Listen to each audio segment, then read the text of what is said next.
بسم اللہ الرحمن الرحیم۔ حضرت انس بن مالک رضی اللہ تعالی عنہ سے روایت ہے کہ نبی کریم صلی اللہ علیہ وسلم نے ارشاد فرمایا، جس کا مفہوم یہ ہے کہ لوگوں کے لیے آسانیاں پیدا کرو، مشکلات پیدا نہ کرو، اور لوگوں کو تسلی دو، نفرت نہ پھیلاؤ۔ یہ صحیح مسلم کی روایت ہے۔ اللہ تبارک و تعالی نے دین اسلام کو عمل کرنے کے لیے آسان بنایا، اس میں کسی قسم کی مشکل نہیں رکھی۔ چنانچہ قرآن کریم کی آیت ہے وَمَا جَعَلَ عَلَيْكُمْ فِي الدِّينِ مِنْ حَرَجٍ کہ اللہ جل جلالہ نے دین کے معاملے میں تمہارے اوپر کوئی مشکل نہیں رکھی۔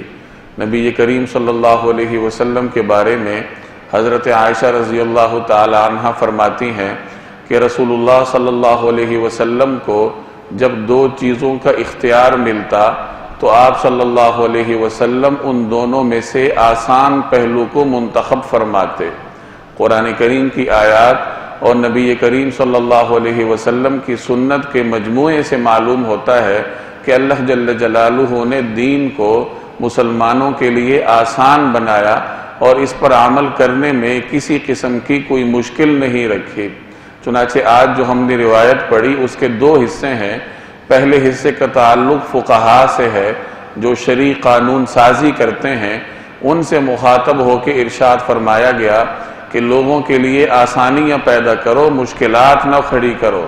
چنانچہ جب فقیہ قانون سازی کرتا ہے قرآن اور حدیث کو سامنے رکھتے ہوئے، اس کے سامنے اگر دو پہلو آئیں، ایک پہلو نسبتاً مشکل کا ہو اور ایک آسانی کا ہو، تو اسے آسانی والا پہلو اختیار کرنے کی ترغیب دی گئی۔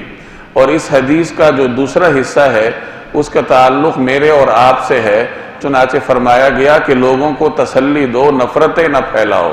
چونکہ آسانی یا یسر یہ دین کے بنیادی اصولوں میں سے ایک اصول ہے، تو میں اور آپ اس اصول پر عمل اس طریقے سے کر سکتے ہیں کہ ہم دوسروں کے لیے آسانیاں پیدا کریں۔ میں اور آپ محلے میں رہتے ہیں، ہمارے پڑوسی ہوں گے، دوست احباب ہوں گے، تو پڑوسیوں کے لیے آسانی پیدا کرنے کا مطلب یہ ہے کہ ان کی اظہار آسانی سے پرہیز کیا جائے۔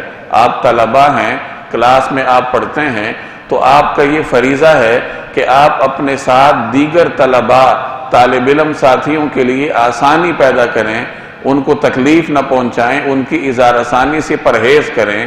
تو یہ اصول عملی اعتبار سے اپنی زندگیوں میں رائج کرنے کا ہے کہ آپ کی اپنی ذات سے دیگر تمام انسانوں کے لیے آسانیاں پیدا ہوں اور کسی کے لیے آپ مشکل پیدا کرنے کا باعث نہ بنے۔